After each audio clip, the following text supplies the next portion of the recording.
عقدة من لساني يفقه قولي ولا حول ولا قوة إلا بالله العلي العظيم. Terutamanya marilah sama-sama kita bersyukur kepada Allah, kerana Allah Subhanahu wa ta'ala masih memanjangkan usia kita. Pada pagi ini sekali lagi kita dipertemukan oleh Allah. Didoakan pertemuan kita di antara pertemuan yang diberkati serta dirahmati oleh Allah.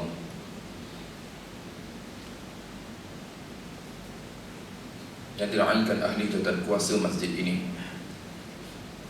di atas usaha keras kalian untuk mengimarahkan rumah Allah. Didoakan ianya di antara ibadah yang akan menjadi saksi di hadapan Allah Subhanahu wa ta'ala kelak. Seterusnya, para hadirin, para hadirat yang dimuliakan, terlebih dahulu marilah sama-sama kita merenung sepotong hadis Rasulullah sallallahu alaihi wasallam di saat baginda alaihi salatu wassalam mengkhabarkan kepada kita melalui hadis yang diriwayatkan oleh Abu Hurairah radhiyallahu ta'ala anhu, anna Rasulullah sallallahu alaihi wasallam qala yaqidu syaitan ala qafiyati ra'si ahadikum ila huwa nama thalatha uqad yadribu kulla uqdatin alayka laylun tawilun farqud fa in istayqadha fa dhakara Allah in hallat uqdah fa in tawadda'a in hallat uqdah fa in shalla in hallat uqdah fa asbaha nashitan tayyibun nafs wa illa khabithun nafs kaslan. Muttafaqun alaih. Daripada Abu Hurairah radhiyallahu ta'ala anhu, pernah ia berkata, sesungguhnya Rasulullah sallallahu alaihi wasallam telah bersabda, syaitan mengikat di ujung kepala kalian dengan 3 ikatan apabila kalian tidur di malam harinya dengan tidur yang panjang. Maka apabila ia bangun dan terus ingat kepada Allah, maka terungkailah ikatan yang pertama. Dan di saat dia berwudu, maka terungkailah ikatan berikutnya. Maka apabila dia menunaikan solat, maka terungkailah ikatan tersebut. Hingga kan dirinya pada hari itu bersemangat, riang, penuh bertenaga, dan jika tidak, kehinaan ditimpakan kepada dirinya serta diselubungi penyakit malas. Hadis diriwayatkan oleh Imam Al-Bukhari dan juga Imam Muslim. Melihat kepada hadis di atas, Rasulullah sallallahu alaihi wasallam memberi bayangan kepada kita, iaitu syaitan pekerjaannya tidak terhenti di saat kita tidur. Maknanya ustaz, syaitan ini ustaz, mereka bekerja ustaz non-stop, tak berhenti langsung.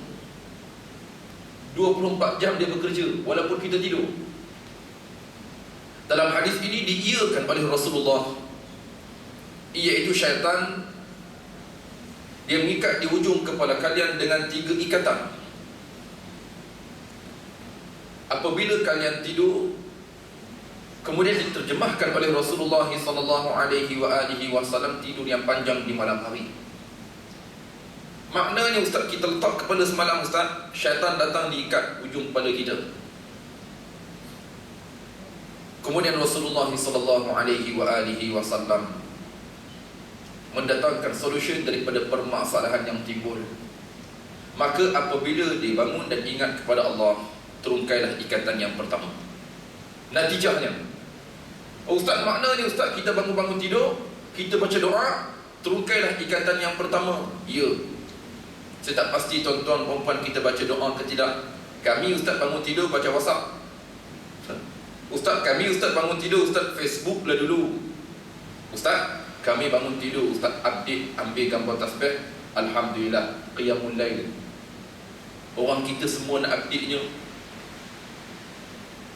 Hujah mereka senang je, lah tak suka jangan baca. Yalah, tapi dah muncul di wall kita. Semua ni di-update. Jadi Ustaz, perkara yang pertama melihat kepada apa yang dinyatakan oleh Rasulullah. Ingat Allah. Dalam hadis yang diriwayatkan juga oleh Imam Muslim rahimahullah ta'ala, baginda alaihi salatu wassalam apabila ia bangun daripada tidur, semestinya ia akan berkata, Alhamdulillahilladzi ahyana ba'dama amatana wa ilaihin nusyur. Biasanya bila saya datang, kita akan baca doa ini. Yalah, kita kadang-kadang kita terlupa, kadang-kadang kita sibuk, yalah bangun-bangun terkejar-kejar masa. Ustaz, hujan pula tadi Ustaz, saya pun fikir 2-3 kali nak datang ke tidak Ustaz. Maknanya doa pun boleh sempat kita nak bacanya. Beginilah biasanya kita akan baca sama-sama. Saya baca, tuan-tuan perempuan kita ikut, boleh insya-Allah. Alhamdulillahilladzi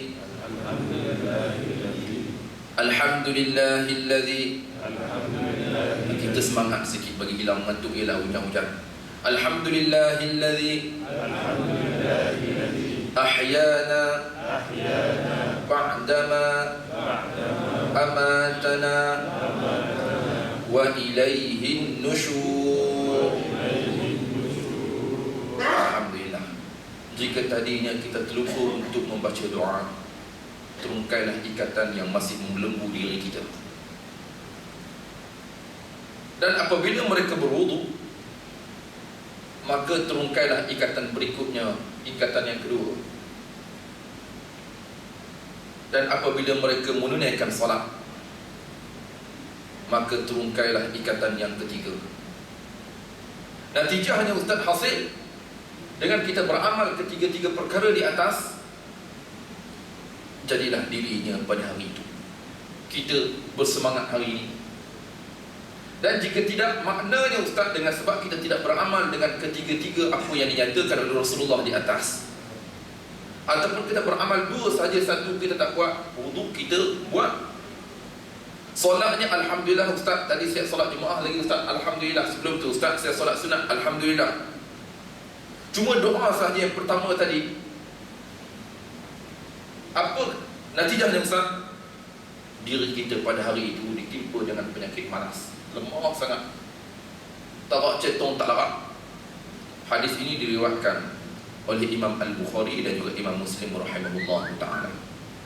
Jadi ianya sebagai medan memperingati di antara satu sama lain. Mudah-mudahan Allah subhanahu wa ta'ala memberi manfaat kepada kita dengan apa yang kita tunaikan, hasil dengan apa yang telah disarankan oleh Rasulullah sallallahu alaihi wasallam.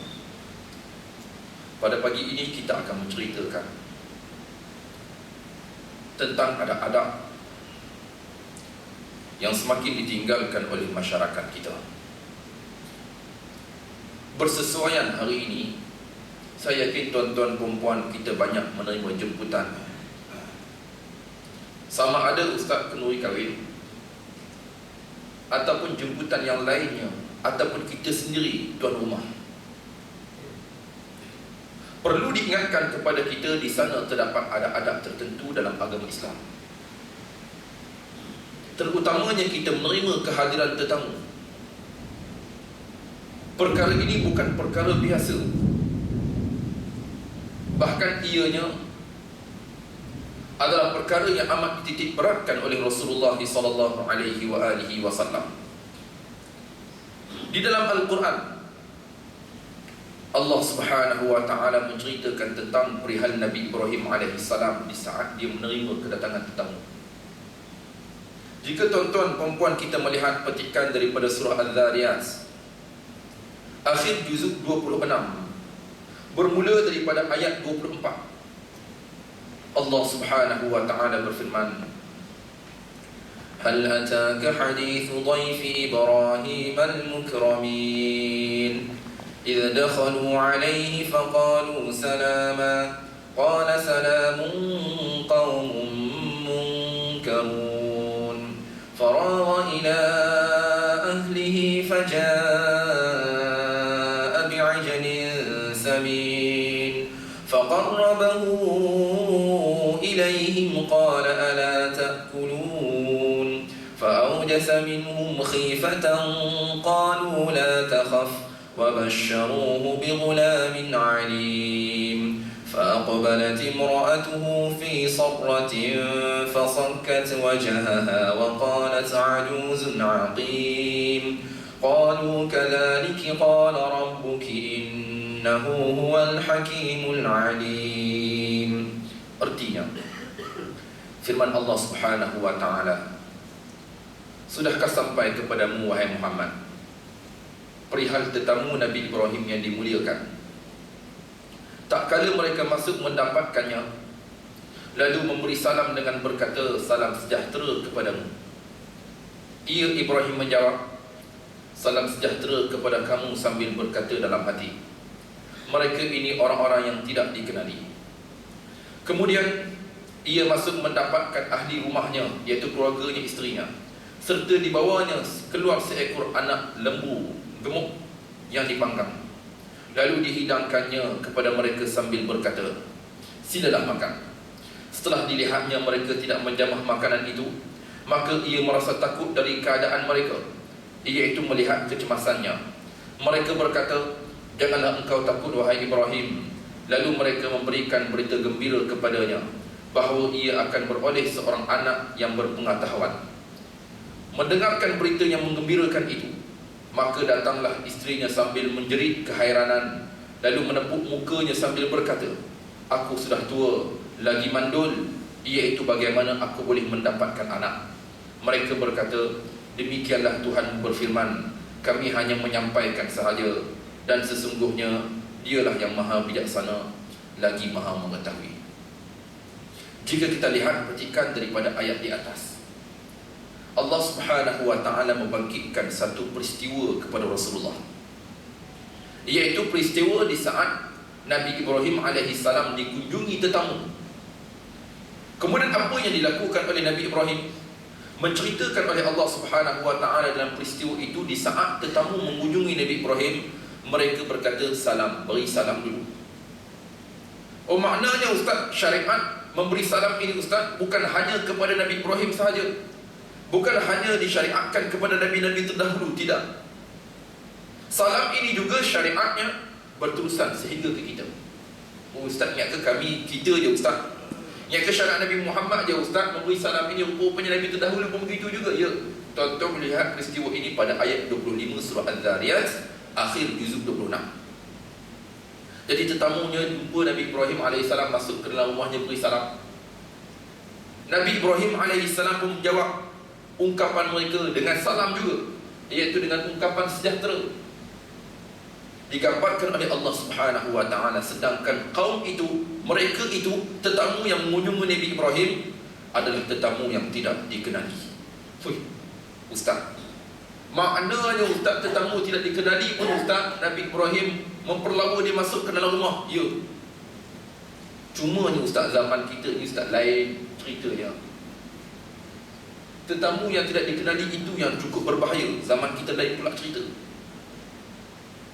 Sebab tu Ustaz, bila kita nak beramal dengan sunnah Ustaz, susah zaman kita, betul. Yang kita keluar masuk orang kita kenal, takut-takut orang tak kenal sekarang susah, macam-macam masalah. Dengan apa yang berlaku kita tahulah Ustaz dalam masyarakat kita hari ini.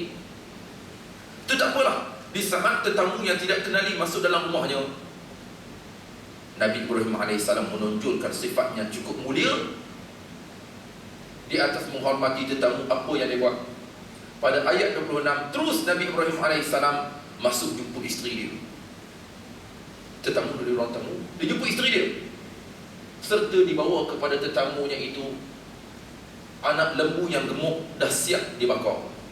Maknanya ustaz dia masuk jumpa keluarga ni, Allah tak ceritalah satu-satu dia sembelih dia apa semua. Oh, artinya ustaz dia masuk dan siapkan makanan yang terbaik disediakan kepada tetamu. Imam An-Nawawi rahimahullah ta'ala menyatakan peristiwa ini, iaitu katanya, wa hadhil ayah intazamat adabud dhiyafah fa innahu jaa bi ta'amin bi sur'ati min haitsu la yash'urun.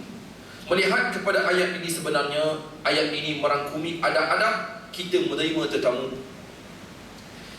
Maka melihat kepada peristiwa tersebut, terus bergegas Nabi Ibrahim AS masuk dan menyediakan tetamu, makanan untuk tetamu. Jangan kita tanyalah makan tak lagi. Orang kita kan tanya dulu, makan tak lagi, ini saya beginilah, kita nak sediakan sikit makanan. Jangan tanya. Tetamu malu, dia takkan jawab punya. Baru je makan. Kami jangan susah, kami baru je makan. Jangan. Kita buat tak tahu dia. Terus kita siapkan. Takkanlah tetamu nak bercakap. Tetamu yang tak malu lain cerita. Tetamu yang tak malu lain cerita. Ini tetamu yang malu. Jangan kita tanya, jangan kita apa. Terus kita masuk siapkan air dan juga makanan.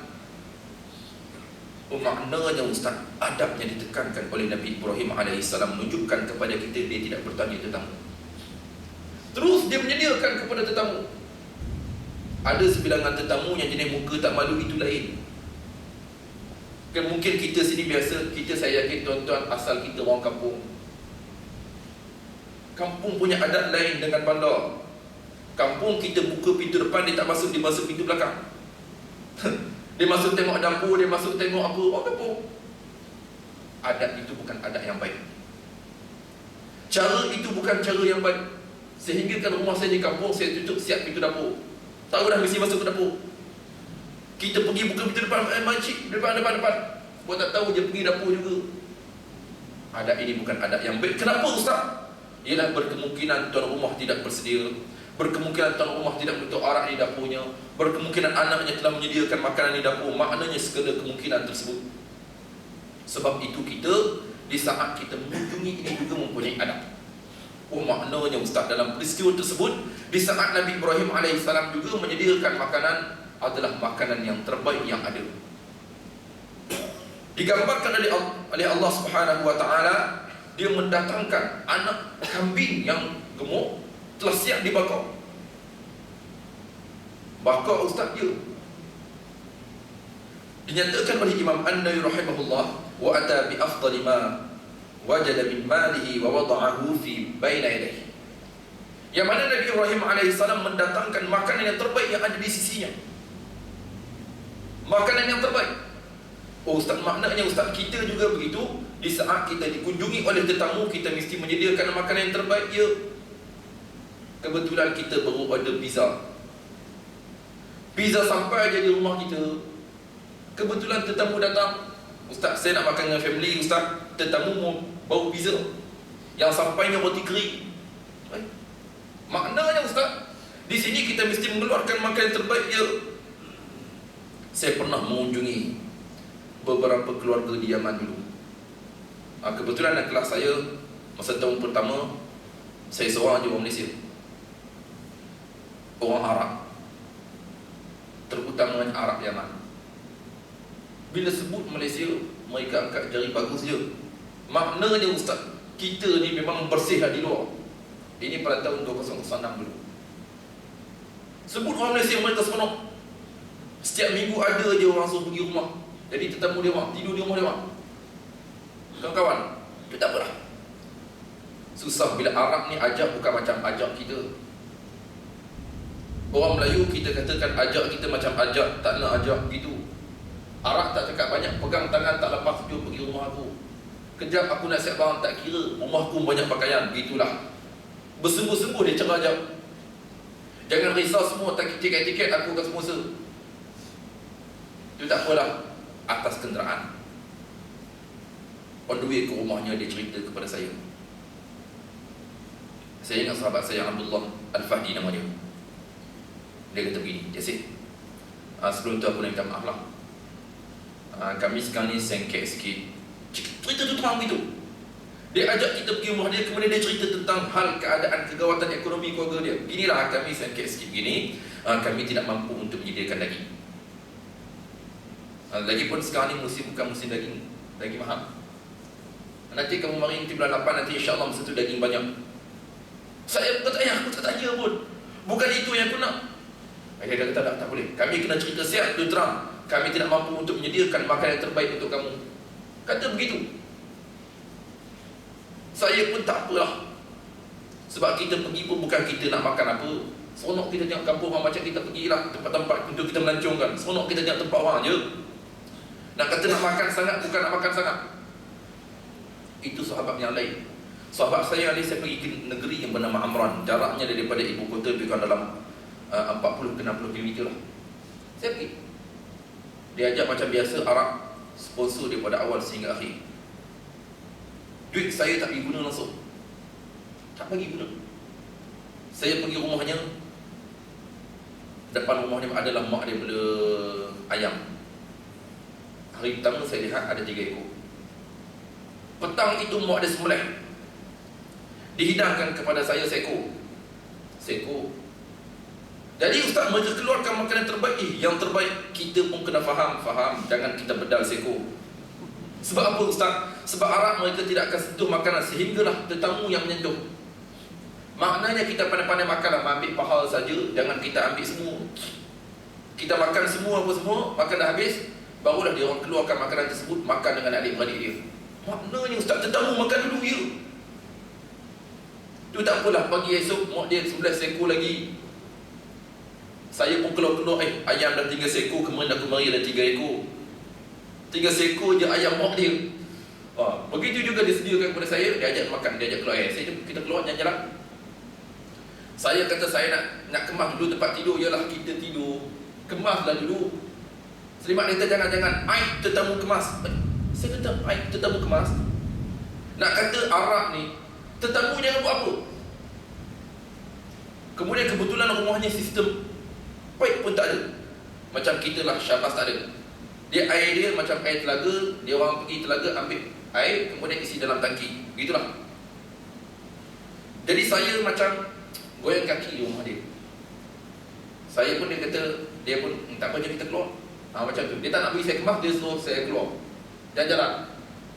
Saya balik-balik rumahnya, makanan dah siap, bilik pun dah siap kemas. Ayam seekor dihidangkan kepada saya. Ayam saja. Tu tak apalah. Saya makan-makan habis semua. Tengah harinya seekor lagi dikorbankan kepada saya. Saya keluar-keluar tengok tinggal lau. Orang kampung panggil lau. Lau tu bahasa apa ustaz? Ini bahasa utara panggil lau. Orang kita panggil kandang ayam.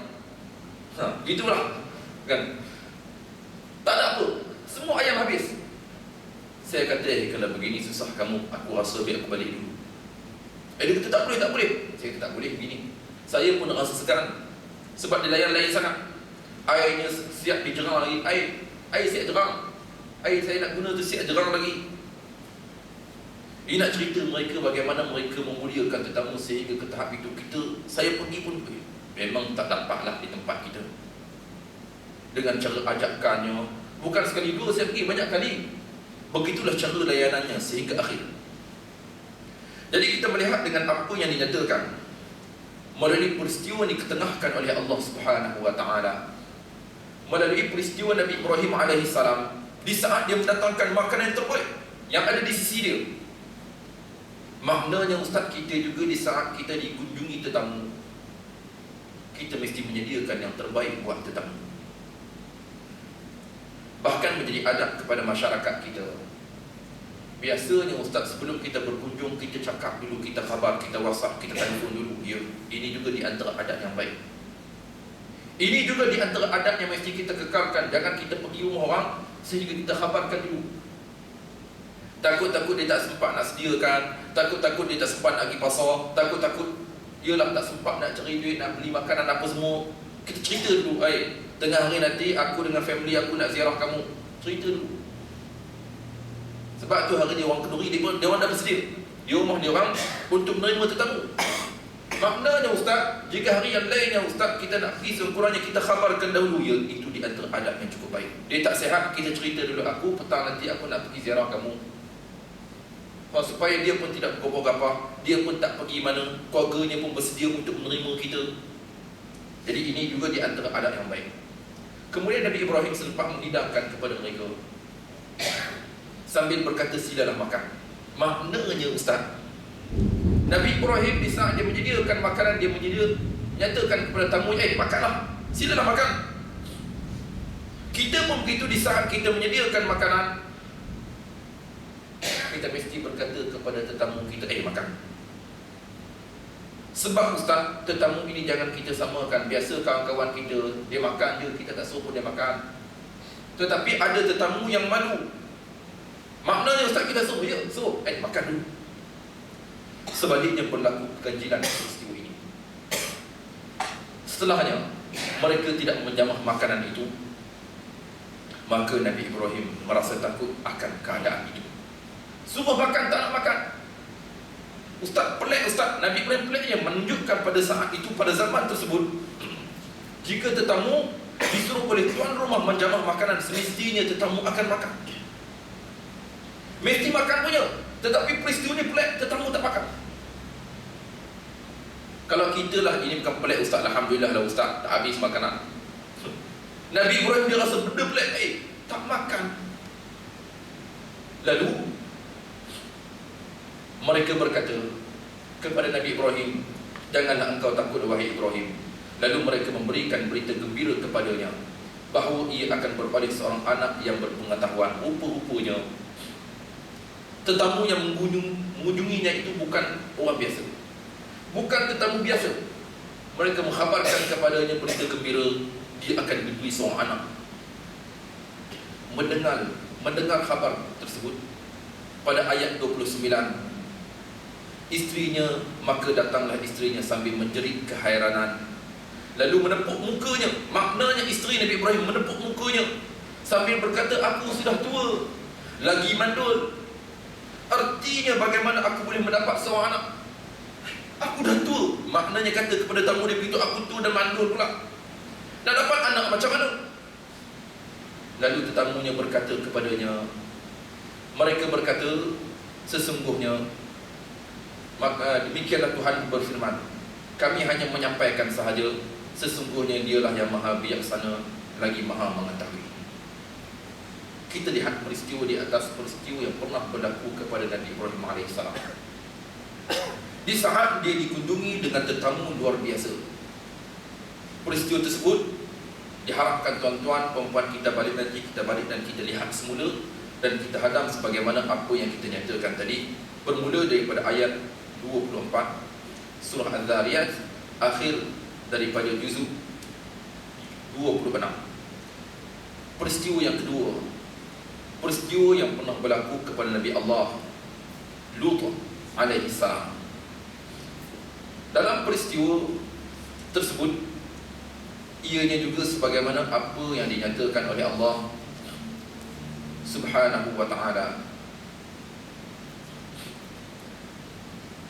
Jika kita lihat pada ayat 77 surah Hud, juzuk ke-12, Allah Subhanahu wa ta'ala berfirman, walamma ja'at rusuluna lutan si'a bihim wa dhaqa bihim dhar'an wa qala hadha yawmun 'asib wa ja'ahu qawmuhu yuhra'una ilayhi wa min qablu kanu ya'maluna as-sayyi'at qala ya qawmi ha'ula'i banati hunna athharu lakum فاتقوا الله ولا تخزوني في ضيفي أليس منكم رجل رشيد قالوا لقد علمت ما لنا في بناتك من حق وإنك لتعلم ما نريد قال لو أن لي بكم قوة أو آوي إلى ركن شديد قالوا يا لوط إنا إِنَّا رُسُلُ رَبِّكَ لَن يَصِلُوا إِلَيْكَ فَأَسْرِ بِأَهْلِكَ بِقِطْعٍ مِّنَ اللَّيْلِ وَلَا يَلْتَفِتْ مِنكُمْ أَحَدٌ إِلَّا امْرَأَتَكَ إِنَّهُ مُصِيبُهَا مَا أَصَابَهُمْ إِنَّ مَوْعِدَهُمُ الصُّبْحُ أَلَيْسَ الصُّبْحُ بِقَرِيبٍ. Erti petikan daripada peristiwa Nabi Lut alaihissalam. Jika tadi Nabi Ibrahim alaihissalam dikunjungi tetamu, yang mana tetamunya itu mengkhabarkan kepadanya ia bakal dikurniakan seorang anak. Dalam peristiwa Nabi Lut alaihissalam juga dikunjungi tetamu. Juga kita dapat memetik beberapa hikmah daripada petikan firman Allah tersebut. Arti daripada ayat 77 surah Hud juz ke-12. Dan apabila datang utusan-utusan kami kepada Nabi Lut, ia merasa duka cita dengan kedatangan mereka dan merasa tidak terdaya untuk mengawal mereka, iaitu dari gangguan kaumnya, sambil berkata, ini adalah hari yang amat mencemaskan. Dan kaumnya pun datang meluru kepadanya dengan tujuan hendak mengganggu tetamunya, sedang mereka sebelum itu sudah biasa melakukan kejahatan. Nabi Lut berkata, wahai kaumku, di sini ada anak-anak perempuanku, mereka lebih suci bagi kamu, maka berkahwinlah dengan mereka. Oleh itu takutlah kamu kepada Allah, dan janganlah kamu memberi malu kepadaku mengenai tetamu-tetamuku. Tidakkah ada di antara kamu seorang lelaki yang bijak berakal, iaitu yang dapat memberi nasihat? Mereka menjawab, sesungguhnya engkau telah pun mengetahui bahawa kami tidak ada sebarang hajat kepada anak-anak perempuanmu, dan sebenarnya engkau sedia mengetahui akan apa yang kami kehendaki. Nabi Lut alaihissalam berkata, kalaulah ada kekuatan yang menentang kamu, atau aku dapat bertumpu ke sesuatu tempat bertahan yang kuat, iaitu dari penyokong-penyokong tetamu-tetamu, aku akan membinasakan kamu. Pada ayat 81, mendengarkan yang demikian, tetamunya berkata, wahai Lut, sesungguhnya kami adalah malaikat utusan Tuhanmu. Kaum engkau yang jahat itu tidak sekali-kali akan dapat melakukan kepadamu sebarang bencana. Oleh itu, pergilah berundur dari sini bersama-sama dengan keluargamu pada tengah malam, dan janganlah seorang pun di antara kamu menoleh ke belakang kecuali isterimu. Sesungguhnya ia akan ditimpa azab yang akan menimpa mereka, iaitu kerana ia memihak kepada mereka. Sesungguhnya masa yang dijanjikan untuk menimpakan azab kepada mereka ialah waktu subuh. Bukankah waktu subuh itu sudah dekat? Kita melihat peristiwa ini menggerunkan hati kita. Allah subhanahu wa ta'ala mengkhabarkan mengenai peristiwa Nabi Lut alaihi salam di saat ia menerima kedatangan tetamu. Sebaliknya Nabi Lut alaihi salam sungguh duka cita. Ustaz, tadi Nabi Ibrahim ustaz seronok, tetamu datang. Nabi Lut ustaz duka cita pula, kenapa? Ustaz, kan kita tetamu datang bawa rahmat, ya betul. Bukan dengan sebab kehadiran tetamunya itu, sebab dia tahu malapetaka yang akan ditimpakan kepada tetamunya. Kenapa ustaz? Kaum Nabi Lut alaihi salam adalah kaum yang meminati hubungan sejenis. Dengar aja orang baru masuk kampung, mereka cari sampai jumpa. Ini cerita betul ustaz, macam peliknya ustaz ya. Mereka tertarik kepada lelaki. Kebetulan tetamu Nabi Lut alaihi salam kesemuanya ada tarikan. Maknanya ada tarikan lah. Sebab itu kegusaran dalam hati Nabi Lut alaihi salam di saat menerima tetamunya itu, sambil berkata, hari ini adalah hari yang amat mencemaskan. Ialah tengok tetamu kacak-kacak semua, kaumnya pula tak tengok orang kacak. Ungkapannya, hari ini hari yang cukup mencemaskan aku, ya, bagaimana untuk mempertahankan tetamunya. Kaumnya ramai, bagaimana untuk dia mempertahankan tetamu ustaz? Maknanya ustaz, Nabi Lut alaihi salam keinginannya yang cukup tinggi untuk mempertahankan tetamu dia. Kita pun begitu juga di saat kita menerima kedatangan tetamu di rumah kita. Sedaya upaya kita mempertahankan mereka jika ada. golongan yang ingin menzalimi mereka di saat mereka menjadi tetamu kepada kita. Jadi tetamu kita kemudian ada orang mai cari, ada orang mari apa, wajib kepada kita mempertahankan tetamu. Melihat kepada peristiwa tersebut, tiba-tiba kaumnya datang. Rupanya ustaz mereka ni ustaz 4G lah ustaz. Contohlah zaman kita ni 4G, maknanya cepat sangat berita sampai kepada dia orang. Kaumnya pun datang sebagaimana apa yang digusarkan oleh Nabi Lut. Dia risau-risau, memang betul datang cari. Maknanya ustaz zaman tu ustaz kemaruk sangat kepada lelaki. Melihat kepada peristiwa tersebut, kaumnya pun datang meluru kepadanya. Maknanya digunakan oleh Allah, yuhra'una ilaih. Datang tergesa-gesa, maknanya datang dalam keadaan ustaz, istilah kita macam ketagih sangat. Ceritanya begitu, meluru datang kepada Nabi Lut alaihi salam. Sedang mereka sebelum itu sudah biasa melakukan kejahatan. Ini di antara ungkapan Allah Subhanahu wa taala. Maknanya ustaz, biasa mereka begitu, tetamu je datang dalam kawasan mereka, mereka buat itu dulu. Maknanya ustaz, hubungan sia-sia. Kemudian Nabi Lut alaihi salam sedaya upaya mempertahankan tetamunya itu dengan ungkapannya, wahai kaumku, di sini ada anak-anak perempuanku, jangan buat begini, aku ada anak perempuan. Kalau kamu nak, kamu boleh ambil. Kita tengok sehingga ke tahap itu dia menawarkan anak-anak perempuannya kepada kaum-kaum dia.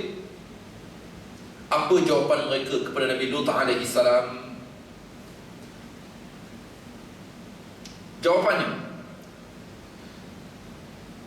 sesungguhnya engkau telah pun mengetahui bahawa kami tidak ada sebarang hajat kepada anak-anak perempuanmu. Biar betul ustaz, kita offer perempuan tak nak. Jawapan mereka, Lut, kamu pun tahu kan kami tidak ada hajat kepada anak-anak perempuanmu, tak berkenal langsung orang perempuan. Pelik. Ini pelik, golongan tersebut pelik. Kami tak berkenal langsung orang perempuan, kamu pun tahu. Sebaliknya Nabi Lut alaihi salam pada ayat 78 tadi dia menyatakan, alaysa minkum rajulun rasyid. Tidakkah di sana terdapat dari kalangan kamu lelaki yang bijak berakal? Tak ada ke yang boleh fikir sikit? Kita tengok. Maknanya ustaz, di saat genting tersebut pun dia terus meneruskan usaha dakwahnya. Tak ada ke di kalangan kamu orang yang bijak sikit boleh fikir? Kan aku ada anak perempuan, ambil. Ungkapan mereka kepada Nabi Lut alaihi salam, Lut, kamu pun tahu kami sedikit pun tidak berhajat kepada anak-anak perempuanmu. Wa innaka la ta'lamu ma nurid, dan sesungguhnya engkau Lut, kamu pun tahu apa yang kami inginkan. Biar betul ustaz itu ungkapan mereka, tak malu langsung.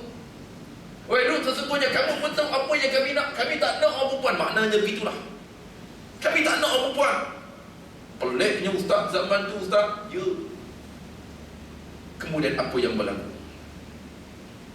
Nabi Lut alaihi salam berkata, jika sesungguhnya aku mempunyai kekuatan untuk menentang kamu semua, kalau aku mampulah, tapi aku tak mampu, aku lemah, atau aku dapat bertumpu kepada satu tempat yang bertahan kuat, iaitu aku ada penyokong yang ramai,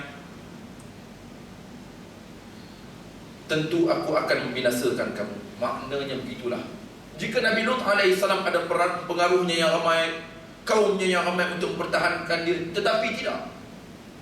Maknanya ustaz, jangan kita heran jika seseorang yang membawa kebaikan, seseorang yang membawa benda baik, sebaliknya yang ikutnya sedikit je, jangan kita heran, jangan kita rasa pelik. Jangan kita melihat kebanyakan manusia, sedangkan golongan itu adalah golongan yang tersesat. Kita lihat golongan tersebut, sama ada dia ramai ataupun sedikit, atas apakah mereka bertunjang, apakah yang mereka bawa. Jika mereka bawa kebaikan, kewajipan kepada kita menyertai mereka. Sebaliknya, jika bersama dengan mereka kejahatan sebagaimana apa yang dilakukan oleh kaum Nabi Lut, walaupun mereka ramai, maknanya ustaz, ramainya itu bukan menunjukkan atas kebaikan lah ustaz, dia bukan dia. Ramainya golongan manusia itu bukan menunjuk atas kebaikan. Kemudian para tetamunya berkata kepada Nabi Lut alaihi salam untuk menenangkan dia. Dia risau sangat kepada tetamu. Maknanya ustaz risau sangat apa yang berlaku kepada tetamunya, takut. Lalu tetamunya mengenangkan Nabi Lut alaihissalam dengan ungkapan mereka kepada Nabi Lut alaihissalam, wahai Lut, sesungguhnya kami adalah utusan Tuhanmu. Maknanya ustaz, tetamunya hari ini juga adalah tetamu yang luar biasa, sebagaimana tetamu Nabi Ibrahim tadi. Maknanya ustaz, tetamu ini juga tetamu terdiri dari kalangan para malaikat dia. Mereka berkata kepada dia, kami ini utusan daripada Tuhan kamu. Ketahuilah kaum kamu yang jahat itu tidak sesekali akan dapat melakukan kepada kamu sebarang bencana. Oleh itu pergilah undur dari sini bersama-sama dengan keluargamu pada tengah malam. Hai Lut, kami sarankan kepada kamu keluar. Keluar kawasan ini, tinggal kami saja. Ingat, jangan berpaling dan melihat belakang, jangan tengok belakang. Maknanya ustaz, para malaikat ustaz datang khas, diutuskan oleh Allah Subhanahu wa taala untuk membinasakan perkampungan tersebut. Lut, kamu keluar kawasan ini, ingat jangan berpaling belakang kecuali isteri kamu. Maknanya ustaz, isteri Nabi Lut alaihissalam di antara mereka yang enggan, di antara mereka yang binasakan ustaz dia. Jadi tidak hairanlah Nabi Lut alaihissalam, seorang Nabi, sebaliknya isterinya adalah seorang yang derhaka kepada Allah Subhanahu wa taala. Tidak hairan kepada kita sejarah membuktikan Firaun adalah manusia yang paling kejam atas muka bumi. Sebaliknya isterinya adalah isteri yang patuh kepada Allah Subhanahu wa taala. Maknanya ustaz, hidayah ini adalah milik Allah, ya, hidayah adalah milik Allah Subhanahu wa taala. Sebaliknya kita hanya dipertanggungjawabkan untuk menyampaikan sahaja, melainkan isterinya sahaja. Kata para malaikat, jangan kamu pergi, tinggalkan kampung ini, ingat jangan berpaling melihat ke belakang. Maknanya apa ustaz? Peristiwa yang dahsyat akan ditimpakan kepada kaumnya,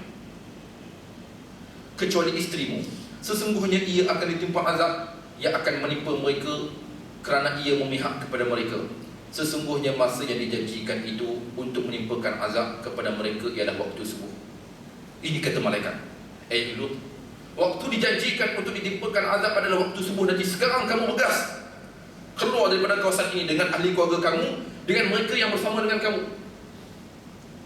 Kemudian para malaikat berkata kepada Nabi Lut alaihissalam, Alaysa subhu biqarib? Adakah tidak waktu subuh itu sudah pun dekat? Maknanya malaikat menggunakan bahasa yang cukup indah. Di saat dia menyarankan kepada Nabi Lut meninggalkan kawasan ini, hai Lut, ingat, adakah tidak subuh ini semakin hampir dengan kita? Maknanya supaya Nabi Lut alaihissalam bergegas pergi meninggalkan kawasan tersebut. Jadi ustaz, di antara hikmah yang dapat kita petik dalam peristiwa ini pula ustaz, di saat Nabi Lut alaihissalam bermati-matian mempertahankan tetamunya, ini juga di antara kebaikan yang boleh kita ambil dalam kehidupan kita. Di saat kita dikunjungi dengan tetamu, selayaknya bagi kita mempertahankan tetamu kita itu. Dari apa jua ugutan, dari apa jua sekira mana ia menjadi tetamu kita. Saudara muslimin dan muslimat yang dirahmati serta dikasihi oleh Allah Subhanahu wa taala, periktibaran yang dapat kita ambil daripada kedua pengisahan yang dikisahkan oleh Allah, daripada peristiwa yang berlaku kepada Nabi Ibrahim alaihissalam, bagaimana adabnya dengan tetamu, bagaimana tetamu beradab dengan tuan rumah. Seterusnya daripada peristiwa Nabi Lut alaihissalam, sebagaimana apa yang diceritakan oleh Allah Subhanahu wa taala ustaz, melihat kepada kita jika hari ini kita ada sedikit rezeki oleh Allah Subhanahu wa taala, ada sedikit duit, jika kita pergi melancong ke laut mati, terutamanya laut yang dipercayai perkampungan yang telah dibinasakan oleh Allah Subhanahu wa taala itu, kita pergi dan kita menghayati, kita pergi dan kita menjiwai, ya Allah, dahulunya peristiwa ini sebagaimana apa diceritakan oleh Allah dalam peristiwa Hud. Tempat inilah kita pergi. Bukan kita pergi untuk berseronok, bukan dia. Sebab tempat-tempat yang dilaknat oleh Allah bukan tempat untuk berseronok, bukan tempat untuk berbangga, bukan tempat untuk kita pergi berenang, ambil paper, kemudian baca paper. Ini contohlah orang kita Pergi melancong. Lok mati ustaz tak tenggelam, ustaz tak erti berenang pun tak tenggelam. Ya betul. Tapi ingat tempat tersebut adalah tempat yang dilaknat oleh Allah. Dalam peristiwa yang digambarkan oleh Rasulullah sallallahu alaihi wasallam, di saat pernah baginda alaihi salatu wasallam dan juga para sahabatnya menyusuri perkampungan yang telah dilaknat, tempat-tempat kaum Nabi terdahulu yang telah dilaknat oleh Allah. Saranan baginda alaihi salatu wasallam supaya menyegerakan perjalanan. Illa an takunu bakin, malaikat kalian dalam keadaan menangis, bukan seronok. Sebab apa? Hujahan Rasulullah, takut-takut malapetaka yang diturunkan kepada mereka dahulunya akan ditimpakan kepada kalian. Tempat yang dilaknat ni pelik. Maknanya ustaz, bila-bila masa saja ustaz kejadian yang telah ditimpakan kepada kaum-kaum terdahulu ustaz akan menimpa semula. Sebab itu saranan Rasulullah, kalian melalui kawasan tersebut malaikat dalam keadaan menangis. Sehingga kan telaga-telaga peninggalan terdahulu baginda alaihi salatu wasallam menegah para sahabatnya mengambil air. Sehingga tahap itu. Maknanya ustaz, tempat-tempat itu bukan tempat main-main lah ustaz, bukan dia. Laut mati, banyaklah tempat-tempat yang kita tahu sejarah umat-umat terdahulu bagaimana mereka dibinasakan oleh Allah. Ada yang dibinasakan, sebaliknya tempat-tempat tinggal mereka dibiarkan, dibinasakan dengan pekikan, dengan suara yang kuat. Mati mereka semua, tempat-tempat mereka ditinggalkan sehingga ke zaman kita. Sebaliknya kita hari ini kita pergi melancong seronok, jangan. Itu bukan adab yang ditekankan oleh Rasulullah sallallahu alaihi wasallam. Maknanya ustaz, kita boleh pergi je. Kita pergi, kita menghayati, ya Allah hebatnya kekuasaan Allah dahulunya di saat ia membinasakan. Dalam ayat 82 surah Hud, Allah Subhanahu wa taala menyatakan, maka apabila datang perintah kami menjadikan negeri kaum Lut itu tonggang terbalik, iaitu tertimbus segala yang ada di muka buminya, dan kami menghujaninya dengan batu-batu dari tanah yang dibakar, menimpanya bertalu-talu. Peristiwa ini adalah peristiwa yang cukup hebat digambarkan oleh Allah Subhanahu wa taala. Mudah-mudahan jika kita dikurniakan oleh Allah melancong, ingat ada adab yang saya katakan tadi. Kita pergi dalam keadaan kita menghayati, bukan kita pergi dalam keadaan untuk kita seronok. Ingat, dalam keadaan menangis kita melihat, ya Allah hebatnya kekuasaan Allah di saat Allah Subhanahu wa taala membinasakan kaum terdahulu. Dalam hadis yang diriwayatkan, ini adalah hadis yang terakhir untuk pagi ini. Dalam hadis yang diriwayatkan oleh Abu Hurairah radhiyallahu taala anhu, yang mana ia menyatakan, anna Nabi sallallahu alaihi wasallam, man kana yu'minu billahi wal yawmil akhir falyukrim dhayfahu, wa man kana yu'minu billahi wal yawmil akhir falyasil rahimahu, wa man kana yu'minu billahi wal yawmil akhir falyaqul khairan aw liyasmut. Muttafaqun alaih. Daripada Abu Hurairah radhiyallahu taala anhu, sesungguhnya Nabi sallallahu alaihi wasallam telah bersabda, siapa yang beriman kepada Allah dan juga hari akhirat, maka hendaklah ia memuliakan tetamunya. Makna apa ustaz? Artinya belum sempurna iman seseorang itu sehinggalah ia memuliakan tetamunya. Bukan makna murtad lah ustaz, bukan dia. Bukan begitu. Maknanya seorang yang tidak memuliakan tetamunya belum mempunyai iman yang sempurna kepada Allah dan juga pada hari akhirat. Oh ustaz, kita nak sempurna iman kita ustaz, semestinya kita memuliakan tetamu ya. Dan sesiapa yang beriman kepada Allah dan juga hari akhirat, maka hendaklah ia memuliakan tetamunya. Dan siapa yang beriman kepada Allah dan juga hari akhirat, maka hendaklah ia menyambung silaturahim. Silaturahim hendaklah disambungkan semula. Jika yang terputus bertahun-tahun, tidak bertegur sapa, tidak bersalaman, sambunglah semula. Dan siapa yang beriman kepada Allah dan juga hari akhirat, maka hendaklah ia bercakap dengan ungkapan yang betul, yang benar, ataupun dia senyap sahaja. Oh maknanya ustaz, bila kita didesak ustaz, sebagai contohlah kita orang lelaki balik lewat sikit malam, biasanya orang rumah akan tanya, abang pergi mana ni lewat malam? Abang, siapa selalu telefon abang tu? Tanya semua. Ustaz, Rasulullah kata ustaz, siapa yang beriman kepada hari akhirat dan juga Allah, ustaz hendak bercakap dengan betul ustaz. Tapi ustaz, saya nak cakap betul ustaz, saya tahu ustaz isteri saya jenis mana. Melentingnya ustaz. Tak apalah ustaz, saya senyap. Bila saya senyap, dia kata pula, betul lah tu. Begitu pula dia kata, kan orang perempuan, dia pun bijak. Kita senyap ni mesti betul. Betul lah ustaz, betul lah abang apa yang saya kata tu. Begitu pula dikatanya ustaz. Ni macam mana ustaz? Saya nak senyap ke saya nak cakap betul ustaz? Kita melihat kepada keadaan. Jika kita bercakap betul itu memudaratkan keluarga kita, baik kita jangan cakap. Ingat, jangan sehingga kita menipu. Macam mana tu ustaz? Kita senyap je lah, biar dia nak kata apa.